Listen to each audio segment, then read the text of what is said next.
Hello and welcome to another episode of the Muscle and the Hustle podcast.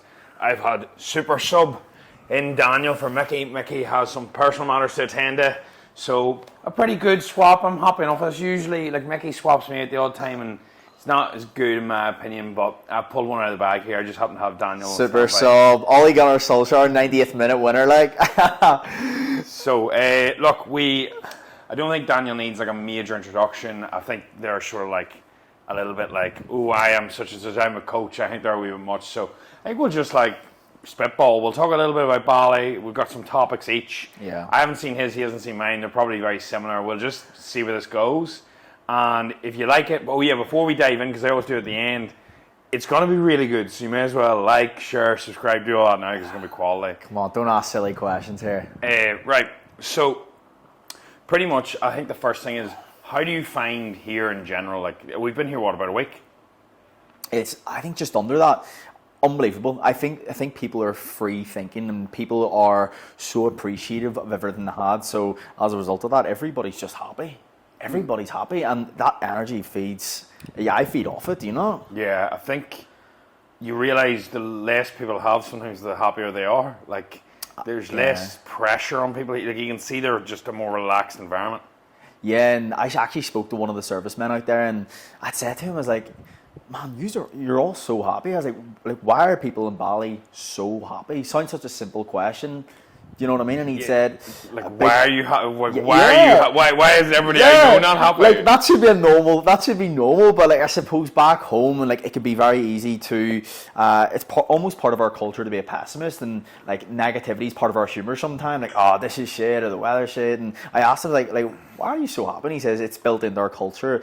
Karma is built in. Like, if we do good things for people, they will do things for us back, and like, just smile. And what he'd said to me was, which I thought was pretty poetic off the bat, he said, we're not born with the car, with the clothes, and we die and we can't take the car and the clothes with us.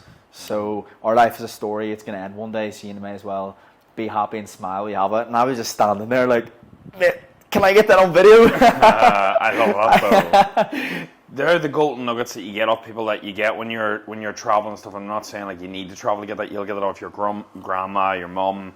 It's like the little wee gems that you get, and I think it is one of the things that we forget. Like, as much as you want to leave a legacy and you want, you've got all your possessions, your car, like everything is borrowed. Like your house, your car, as much as you own it, like it's not yours whenever you die. It's something. It's gonna get passed on. I think we get caught in like, we try and gather like our status. We try and gather as many things as possible. I think that's human nature. Is like it's not just a man, but as a person, you want to try and gather your resources. We're built for that. Like that's who we are. You know. Yeah, it's one of the things. But it's funny because at the end of the day, like it doesn't really matter. It's all about what brings you a bit of joy. And I think a lot of people get lost in feeling that more possessions, more cars, but is what's going to bring them out. Whereas like at the end of the day, I think it's always funny because we were talking about this earlier, where when people start making really good money and after a while they realize that doesn't fulfill them and they almost go towards philanthropy. This is why you see people start to give back to charities. Yes, it's because they're doing well, but they're also realize that void in their life, usually a lot of success people have this void, and it's like what I've had, like deep-rooted insecurities. And once you plug it with as much muscle as you can, as much money as you can, as many followers as you can, you realize, oh, this is still here. Yeah. Then you have to do that deep work and realize that, like money, muscle, all that helps. It doesn't hurt, but it's one of the things of like, it's never going to leave you content unless you actually put in the groundwork on that side of things. I think it's nice to get a reflection from somebody who, I wouldn't say has nothing. He's got everything that he needs, but that person out there that's broke, no follower, like the exact has a lot less to what society expects you to have to be happy. And again, it comes back to that question of, okay, like, do you need to obtain those things to realize that's not what happiness is about? Jim Carrey said, I wish everybody could be a millionaire for a day and realize that money doesn't buy happiness.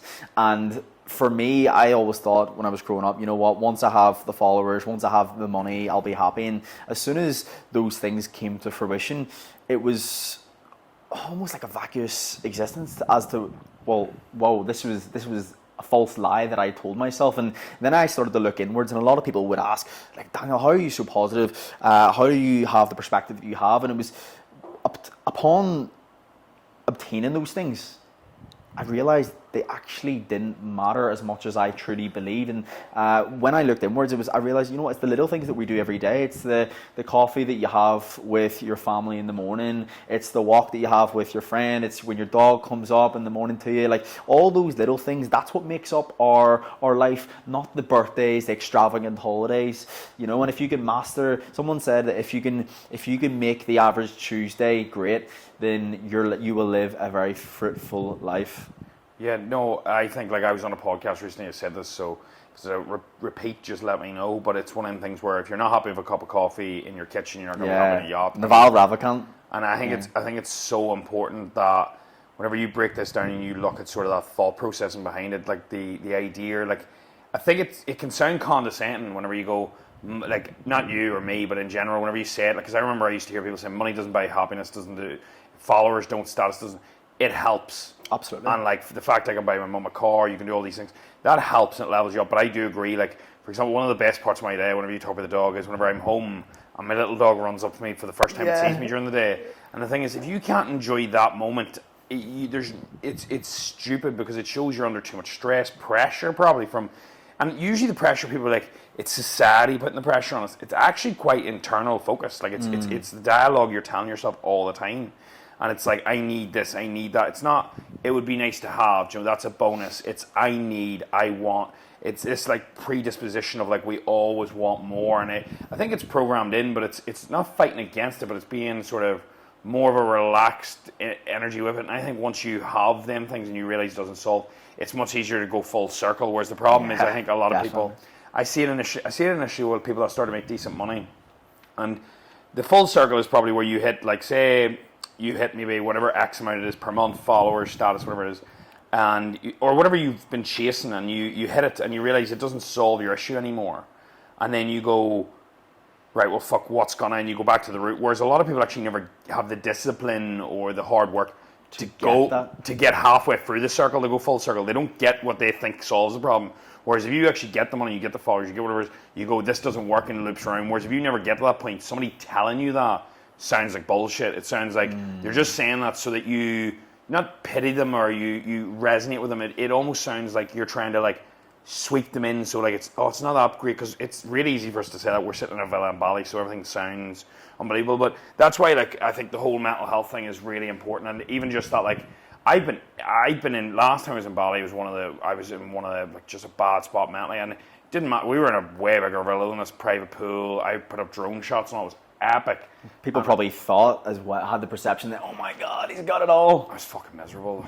Like, just that one day, it wasn't the whole trip. It was just that one day was probably one of the, wouldn't say, just the, whatever way my head was that day, I remembered very visually, and I always relate, like, a bad time to that day. I don't know what it's about. I don't even know what set me off, but I just remember being in such, like, a, what is going on here? And the funniest thing is, I put up that drone shot, like, and was trying to bluff people, and I think then you started throwing, and it relates back to that, like, the likes and everything like that, and I think it's a very interesting thing. But I think that's because, and one of the topics I want to talk to is, like, I think it's because you don't realize it, but you start to value these things more than what is, like, the small things. And one of the best things I've ever heard is that during, like, if you think about think of the 2 to 3 to 4 moments of the last year that have been, like, the bangers, the big moments for you, right?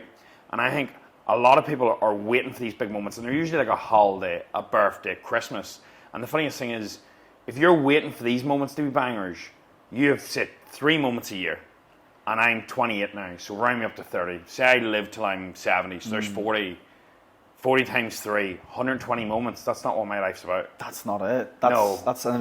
Again, it is like us sitting it's crazy to think about. Like, it's crazy. And there was a video I'd seen before, and it was a guy, it was actually a spreadsheet, and he was checking off boxes of the days of his life, and, like, I've used that before. You've used, yeah, it's crazy. It's fucking scary. No, it's crazy, because if anybody does, it's like a calendar, and it shows you, like, if you make it to 80, here's all the boxes you have, and, like, you don't realize how far through the boxes you are. Like, if you're going to live to 80, which is, like, a good age, to be honest, and as well, sorry, I don't interrupt you. But silly. Like, your last, I'm not saying anybody that's watching this over 70, but, like, your last couple of years are not going to be your fucking, your ones to go mental, and your first 10, not that they're wasted, but, like, coming alive. Like you're not even. Of course, you're not just even the formative years. Yeah, but it is all your perception, and I feel like again, even with materialistic things, one question to ask yourself is, if there was nobody else on this earth, would you still buy it? And I always come back to that. It's probably saved me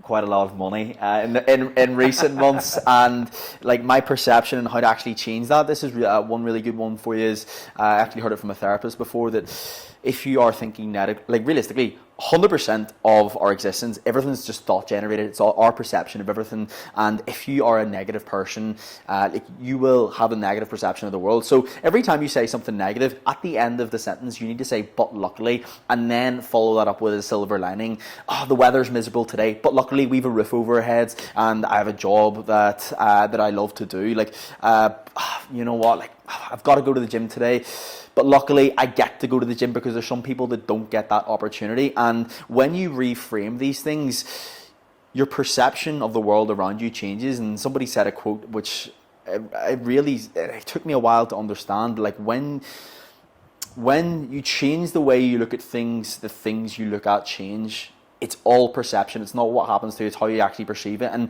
I used to believe this was also wishy-washy, but until I actually implemented it, it completely changed the game for me. And like, we always, like, personally, I always think, you know what we do here, like, we get an opportunity to change the world. And you might not be able to change the world, but like, you can change your little corner by being a more positive person. Like, you don't need to be massive on social media. You don't need to be a huge philanthropist if people are, but you can impact that circle around you. The thing is, too, you don't realise the knock-on effect you have. I always, like, people probably think like this, that Tony's nuts, but I always relate things back to the people that I care and have the biggest impact in my life. And people think it's got to be a mentor, it's got to be this, and I'm like, no, the people who have had the biggest impact in my life are the people I spend the most time around, which is my family, and like the values my mum, my dad, my sister's driven into me. Now I have a decent following. Now I'm making a bigger impact. So the thing is, without that shaping me throughout the bad times, the good times, I wouldn't be able to help more people. So the message that I'm actually delivering isn't really my message. It's from other people. It's like you're like that clay puddle, like you're that mush, and you're getting molded by everything around you. And you, as you said, you decide what you add to it. Like, you are literally the gate between it. Like, you can take on advice, you don't have to, and you decide what you become. And one thing I've noticed living with Daniel, especially over the last week, is that we're very, like, there's been no negativity. There's been just, like, if something off, like, we went out for food last night. Was it unbelievable? No. But was it fine? It was good. The people in the restaurant, the juice was nice. And then the thing is, I was like, it's Wednesday night. I was like, you know, we're grateful to be out, good to be out from the. And people sometimes be like, as you said, like, right, fuck me, you can't be grateful for this, grateful for that. But see, the thing is, see, the more you rehearse this and the more I dive in it, Mo Gallup's the king of this. And like, 9 positive emotions or gratitude will outweigh 1 negative. But if you do 1 negative for 1 grateful, it barely outweighs it. So you really have to keep drilling that in. And it's one of the things where, like, although you can have a bad day, it's still turning around and saying this, that. And it's not because you're trying to bluff anyone. It's because you're trying to reinforce that in yourself. And I think then you become more grateful for just everything. And then you have that more positive outlook. Then your energy changes. And then people around you, as you said, it's about changing the people around you as well. Like, when you bring energy, people want you there. Your family actually are like, fuck, this is a great person to add. Whereas sometimes I don't think people ask enough, are you taking or are you giving? And especially when it comes to family, because I think we're all guilty of that. I was guilty of it for a long time. Like, and it's not just giving money, it's giving time, it's listening. It's not just waiting to respond. Like, I always struggle with this. It was one of the main things that I talked about in therapy, was that sometimes whenever somebody's talking, and this is about 1.5 years ago, I've got better at it, but not fully, and you'll notice, especially in the podcast, is sometimes I'm not listening, I'm waiting to reply, because halfway through your sentence, I've thought of my point, and I'm still taking you in, but in the back of my mind, I'm like, I don't want to lose this, I don't want to lose this, I don't want to lose this.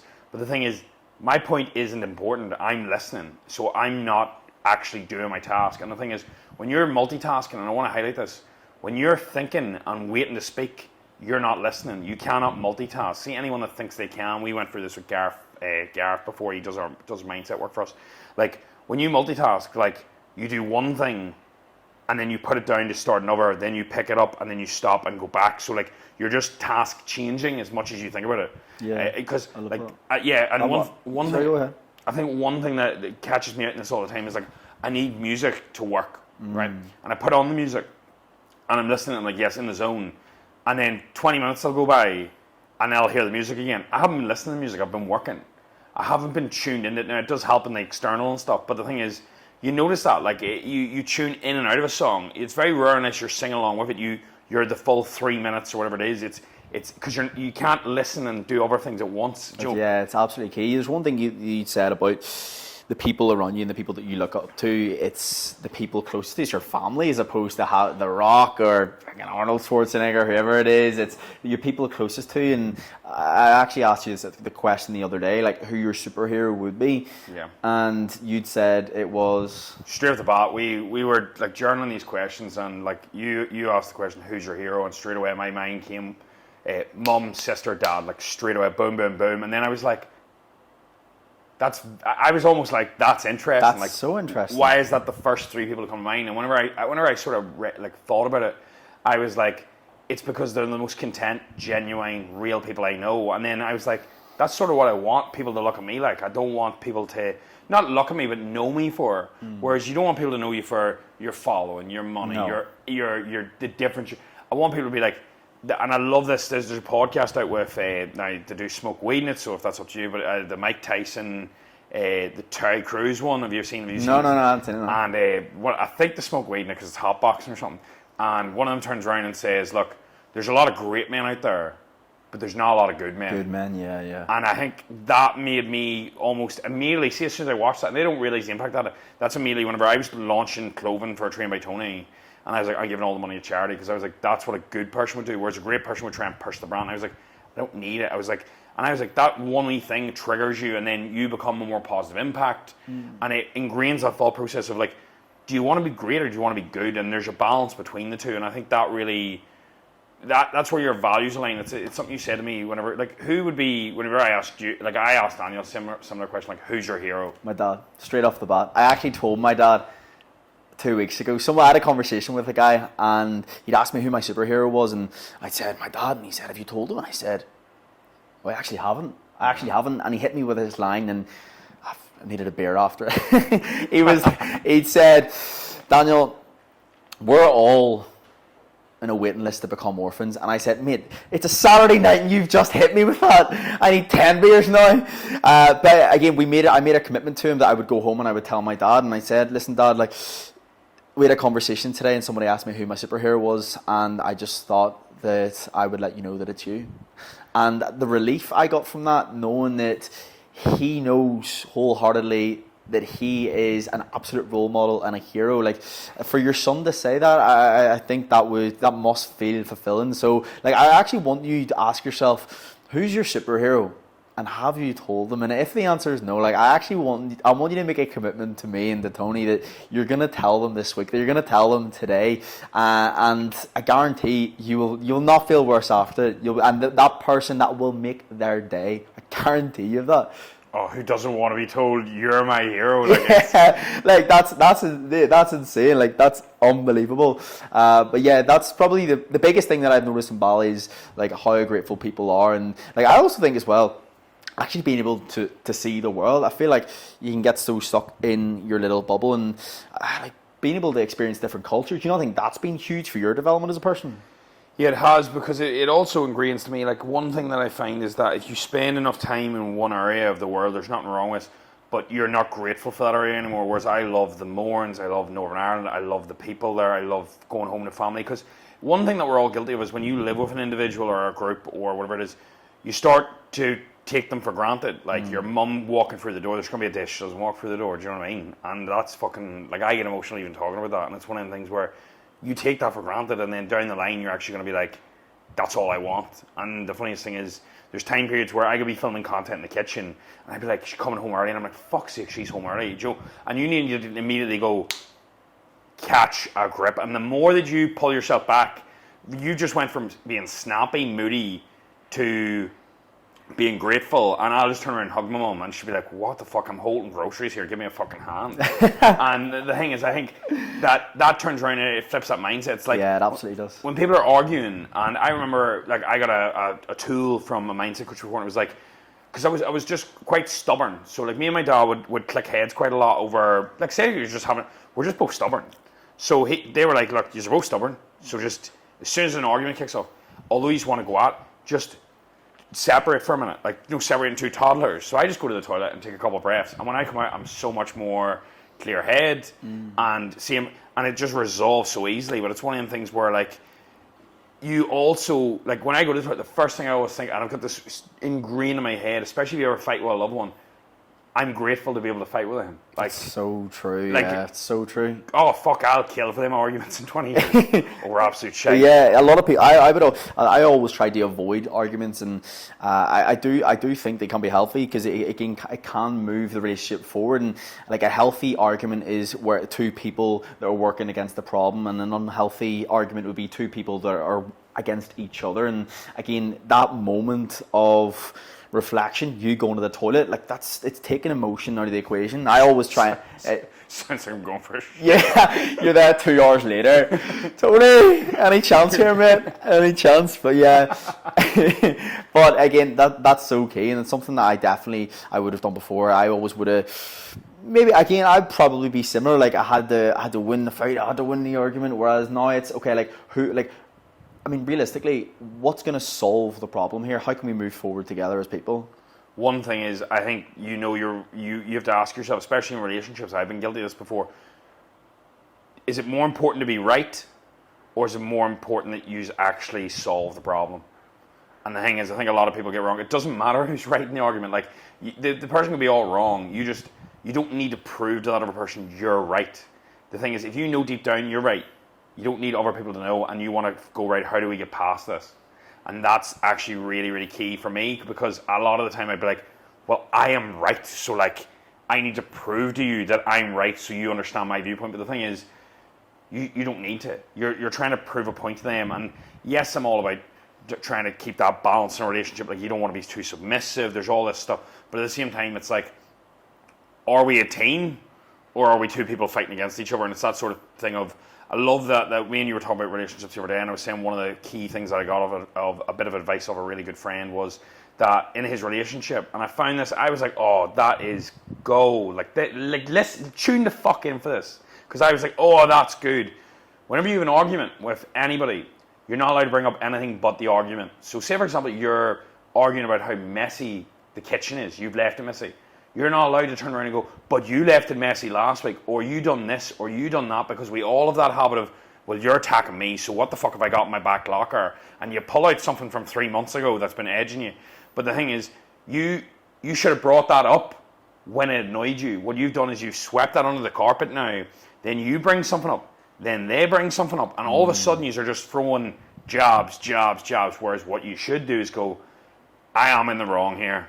Fuck's sake, I don't need to bring shit up. And then when you have an issue, you can bring it up. And they not that they've no legs to stand on, but these are solving the problem at hand. And then it means that nothing's allowed to be swept. Because if you go to sweep something under the carpet, it's no longer under the carpet, it's in the bin, you're not allowed to use it anymore. It's not in your back pocket to pull out like a fucking card. And I was like, I want that. That's gold. That's A1. And again, for me, how a relationship breaks down is a lack of communication of your desires and your wants and needs. And I think one thing which really helped me in a relationship as well, and T and I would definitely implement this as my girlfriend, and it's when she would vent to me, I always used to have a habit of trying to solve the problem, always trying to solve and give advice. And sometimes what people want is just to vent. And when she would do that now, she'd come to me with an issue, I would say, like, do you want problems or do you want solutions? And or do you want to vent or do you want solutions? do you want problems? Do you want more? I'm already here. No, do you want to vent or do you want solutions? And she, a lot of the time, she would say, I just want to vent. And I'm like, noted, no problem. Sometimes she would say solutions and I would jump in, but that's been instrumental in moving my relationship forward as well. And it's those little nuggets which completely change the game. And like a relationship, it doesn't need to be perfect, but it should be worked on. And that's one thing that I've definitely taken in the last year. But I think that comes back to being a good man. Like, what would you say makes a good man? For me, there's just traits of an individual that I feel like at no time point you are going to be this completely all-inclusive. You're going to know what you're at. So to be a complete man, in my opinion, I think you need to be honest, truthful. You need to have integrity. I think that is probably one of the key things.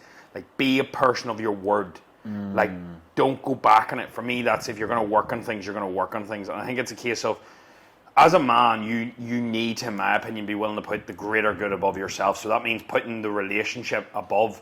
Now, I'm not saying let the person walk over you. I'm just saying that you need to actually look at it rather than, as I was saying, rather than you be right, that the relationship, whatever it is, moves forward. And for me, it's always, it's being able to provide, it's being able to look after yourself emotionally.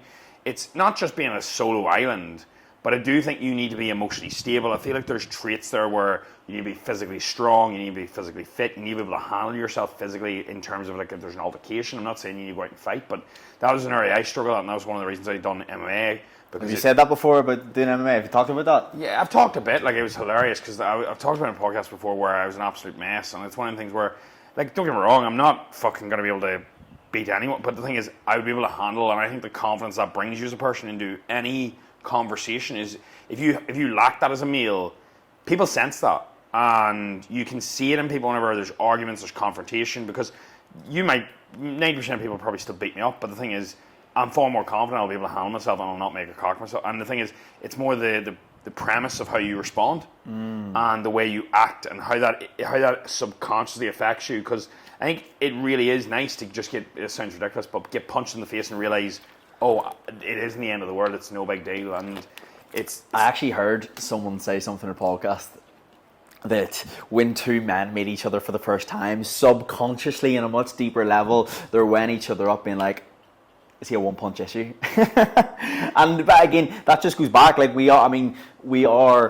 creatures of evolution as well, and I do think it comes from like being able to having tenacity, being able to like keep the promises that you make to yourself, and like that's one thing that guys would always ask me is like, how do I actually become more confident? Like a lot of people lack confidence because I used to, and a lot of it starts from keeping the promises you make to yourself. When you say you're going to get up. When you say you're going to train. When you say you're going to go to sleep, go to sleep. And that's going to build trust in who you are as a person. When you build trust, you build confidence. And the confidence has the ability to completely revolutionize and change your life. So that's what I want you to do tomorrow.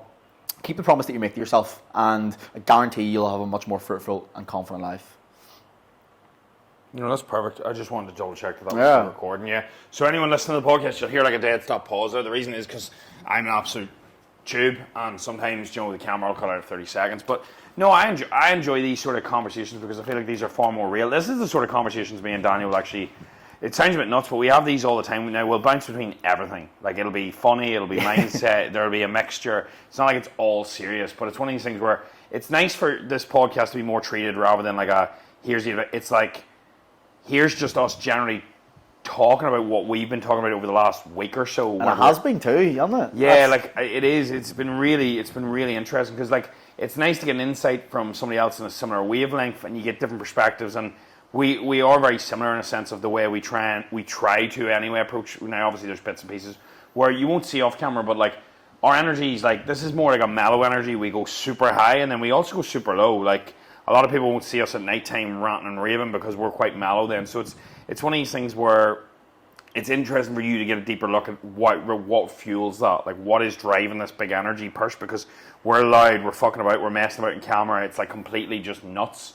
And the thing is, it's because we're trying to make an impact, we're trying to make a difference, but it's also because we're taking that downtime, we're mellowing out, because your energy changes obviously over time. But I think one of the things that you were talking about, the promises there, I think as well, like one thing I want to dive into is like the value system. I think I've touched on this before, but I do think one of the time periods that, because we were talking about issues and where you're happy, or you better being away, do you enjoy traveling, do you enjoy being home, and I think a lot of it actually comes down to the value system in place you have. So what I mean by this is, whenever I went to a course before, whenever we were struggling, I was struggling a little bit, not mentally, but with fulfillment. And first thing he said was write down your 5 main values of your life, you know, like whatever it is, your family, your fitness, your business. And he goes, I want you to write down the 5 main things where you spend the most time. And he was like, do they align or are they off? And I was like, number one straight away, I was like, family. And then I looked at where all my time was, and I was like, fuck. Yeah. I was like, I spent like literally like a Saturday night with my ones, and by that stage I'm fucking knackered. So it's not about time, it's about quality time. It's not just going, oh, I'm gonna spend Friday night with my girlfriend after a week where you're absolutely bollocks from work. That's not energy being given. You gave your energy somewhere else. So like I always highlight, like whenever we always go for like a family day or walk on a Sunday when I'm home, and I always make sure that that's a day where I actually train first thing in the morning because I'm psyched after it. It's not like a mellow morning. It's like I'm amped, I'm ready to go. I'm always treated like a work day. And I'm into it, I'm giving energy, I'm having the crack. Now, I'm not focusing on doing that. I just prime myself for it. Whereas I think a lot of people get mixed up with, like, Jay Shetty says this, and I think it's very interesting, is like, he says the lowest form of intimacy. And that's us back. You're probably getting the audio from this now, so I apologize. We just had to take a slight intermission because the camera cuts out at 30. But here, the editor will sort that. Maybe it'll look good, we'll never know. Mickey probably won't have time to cut this from the audio, so we'll just see how things roll. Yeah, look, we were talking there pretty much about the quality of time with an individual rather than just duration. I think some people are guilty of this, especially with friends or relationships. It's like, I'm in the relationship or I know this person a lifetime. But you can know a person a lifetime but not really know them, and know somebody 4 weeks, and it's the intensity of that friendship, the intensity of that relationship that matters more. This is why you see people that are together for 4 years, they break up, and then within a year of a new partner they're married. Or, now I'm not saying that's always the right decision, or you see people that become very close over time and you're like, well, that's just too fast. But I've been guilty of having like friends for years and being like that person, but that person doesn't really have your back maybe, or they're not really a true, these are acquaintances and know each other, but it doesn't mean you actually support each other like friends. Or like, we only know each other maybe, if even 18 months. If even, and maybe just over a year. We met just by, well, it was actually through a friend, another coach, and he said he jumped on a mentorship, and I actually had never seen your stuff before. I hadn't seen you yet. I don't really, how many followers did you have at the time? Maybe 18 months ago, 2 years ago. Probably somewhere between around 30ish maybe. Yeah, probably. 18, and then I actually shot you a question just to get in your DMs. It was like a gym question, and you got back, and then you put up a poll about the mentorship, and I was like, I'm just going to see what this is like. And then next thing, one thing led to the next, and then I was actually in, and then I think we probably got closer, probably in and around Marbella time. But it's crazy how one thing just leads to the next. It's like my dad, for example. I ever told you a story about how my dad met my mum? No, and it's crazy. So my dad lived in Toronto. My mum was an air hostess for BA, for British Airways. So my mum was serving my dad, and my dad had said, yeah, listen, I'm actually a pilot. I'm a captain for KLM, just giving it the worst shot of all time. My mum was like having none of it, and my dad says, right, when we get to Toronto, we're going for drinks. And mum says, not a chance. She was just out of a long-term relationship, and she was like scarred for life. But man, she says, not a chance. I've only met you. So dad was like, all right, whatever. So dad gets off the flight, checks in at the hotel, turns around, who's checking in at the exact same hotel in Toronto? Cabin crew. So my dad turns around and says, right, what's the chances of this? You've got to go out for a drink for me now. And mum says, I've only just met you, but you can come out with a cabin crew. And after that, dad flew home to Glasgow the week after. That's where my mum's from. And they've been married now 30 years. Worked in the same office for 30 years, and they still, to this day, like, dad would come home, like, my dad tells my mum how much he loves her, like, they go out for dates, and like, that's what I want. Like, in 30 years I want that. But it's crazy how one tiny thing, my mum wasn't going to get on that flight as well because she'd just gone through a bad breakup. Yeah. And she was distraught, and just one thing, I wouldn't be here, we wouldn't be having this conversation. It's crazy. It's the butterfly effect. You don't realise the decisions you make, how they impact you down the line. Like, I actually wrote an email on this the other day, and it was one of them things where you don't realise, like, for example, if your dad was late for that flight, completely different life. And you would never assume that these small joke, by not setting your alarm that 5 minutes earlier, it can completely alter your life. Now, whether it's for the better or for the worse, nobody can really tell, but we don't realise that we're actually making these decisions all the time. And I feel like you get rewarded, just like we were talking about the Bali, like people in Bali, like, you get rewarded by the better you do in this situation. So, like, setting your alarm, actually making the flight, when that happens, it feels like you've got rewarded. Yeah, it feels like best reward ever. Best reward ever. But it's true. And like, again, like, it's those tiny things which makes life beautiful. And like, there's people, what's your take on that? Like, determinism, like life being, it's already paved for you. I don't like the idea of it. Takes the responsibility away from me. I'm not a fan of it. I tried to caption this, like, on the letter I wrote, and it was like, I don't want to call it predisposition, destiny, or fate. I want to call it, like, where it's in the middle ground. Like, you've got multiple paths laid out, but your decisions decide what path you get. So it's not just as simple as going, no matter what you do, you're going to end up there. Now, I do believe things like what's for you won't go by you, but I also do really rate the idea, like, it's not just going to come to you. Like, you're not just going to all of a sudden pang up. Like, I wouldn't be sitting with the where I am, successful or not, with business, family, all that, if I didn't put in the work. Like, my family life would be tragic. It would be really poor if we didn't all put in the work. So I don't believe, like, I was destined to have a good family life. I don't believe I was destined to have, like, income. I don't believe, like, destined to have a property business. Like, that's bullshit. But the thing is, I do believe that there is some sort of, it's a nice idea, isn't it? I think it's a common metric as well. I feel like a lot of people like the idea, like, it is what it is. Like, people love that, but I'm like, that's people who want to take the control out of their hands and go, right, well, that person's deciding this for me. If there's a breakup, it's like, right, well, Joe, it is what it is. And I think that's just like a hands-off scenario where you don't take. Whereas I would rather take responsibility and go, yeah, no, it's probably all on me. I need to work on X, Y, and Z, and you become a better person of it, and then that at least improves your chances of something else going right, rather than like oh, Joe, it is what it is, and then you're still a dick, or you still got the same issues, because if you don't learn from your mistakes, you're doomed to repeat. And the thing is, that goes in every area of your life. It's like, what's your take on that? I'm a sucker for personal responsibility, and I've got flack for that before. And like, I just do believe that the wins in my life are as a result of my doings, but the losses in my life are also my doing. And the hardship, the losses, all of those things, like, that's made me who I am today. And I actually heard this in a podcast that like, think of the person you wish to become, and a lot of people would say confident, resilient, disciplined. If you had to create that person, would you give them an easy ride? No, you wouldn't. You would put them through adversity. You would put them through tough times. And if you are in a tough time, it's accepting, well, maybe this is just part of becoming that person. Maybe this is just that step to making that resilient individual down the line. Like, I'm a big believer that, like, the hardship that you go through, that is adding metal to the armor. And for me, it's comforting knowing that I'm going to be stronger as a result of the hardship that I go through. So yeah, I like to take responsibility for the good things and the bad, because it just means that like, if I want to make the world around me and the people close to me a better place, like, I can absolutely do that. If I want to make the world a miserable place, I could do that. And it gives you agency to be a good man. The quote, "A smooth sea never made a skilled sailor," is really good for this. Because, I like that. Yeah, because, like, if it's all smooth, you're going to be obviously fucking good. But it's whenever the times get tough, that's when character's made, as you said. That's when you get your armor.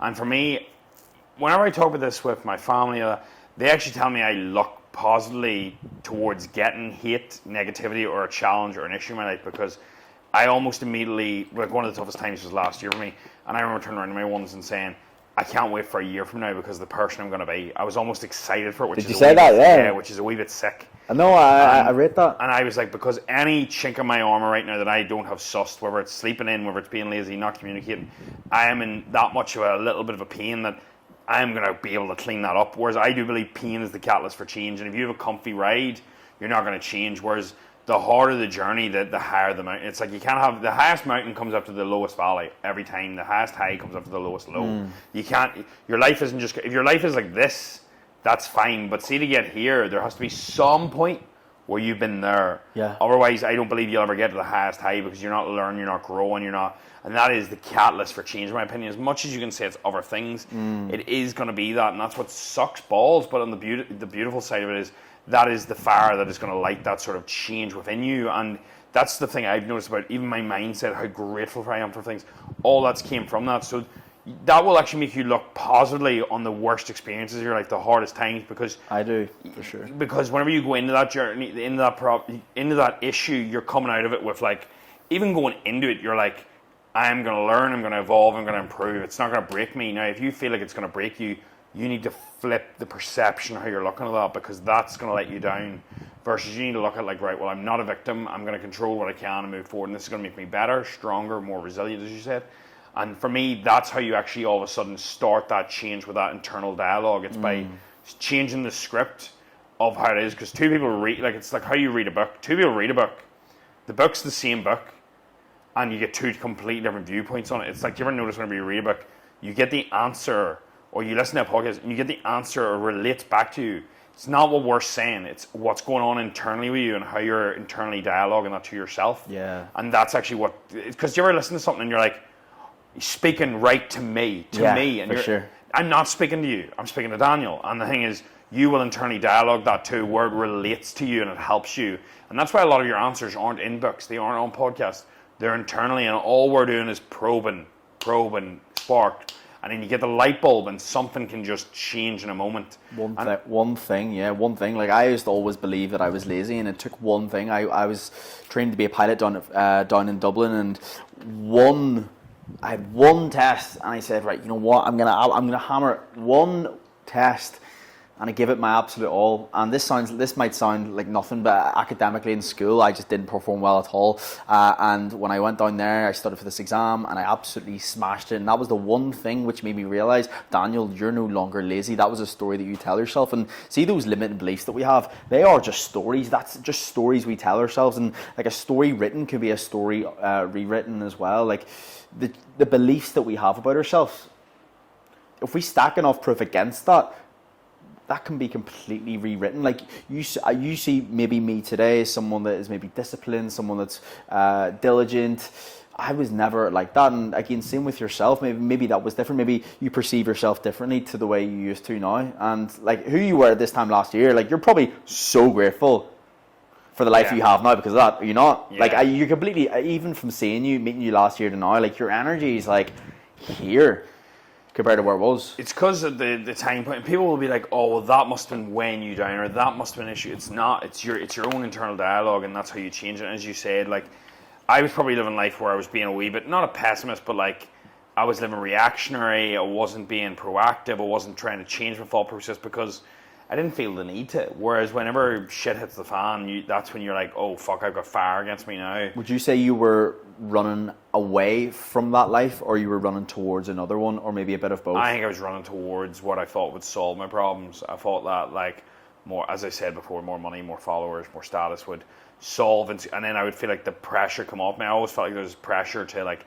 have more, to, like, prove my worth. And, like, I wouldn't have ever admitted that. It would have been, like, in the background from past experiences with women, past experiences with low income, past experiences with who I think people look up to in terms of, like, you know, with the status, with them. I'd be like, that's who I want to be. So I would have always felt this internal pressure of, like, don't have a meal off because it's going to get you quicker to where you need to go, rather than enjoying each individual moment. And then that's actually the person who I want to be more of now. I don't want to be the person that has all that, because I've done that, I've worn it, and it's not fulfilled me in any way, shape, or form. So now I'm like, well, what is gonna? And it's actually the person probably more towards where I used to be, which is funnier, because everything I ever had, I've always had. Isn't that crazy? It's happiness is wanting what you already have. That quote, and it's so true.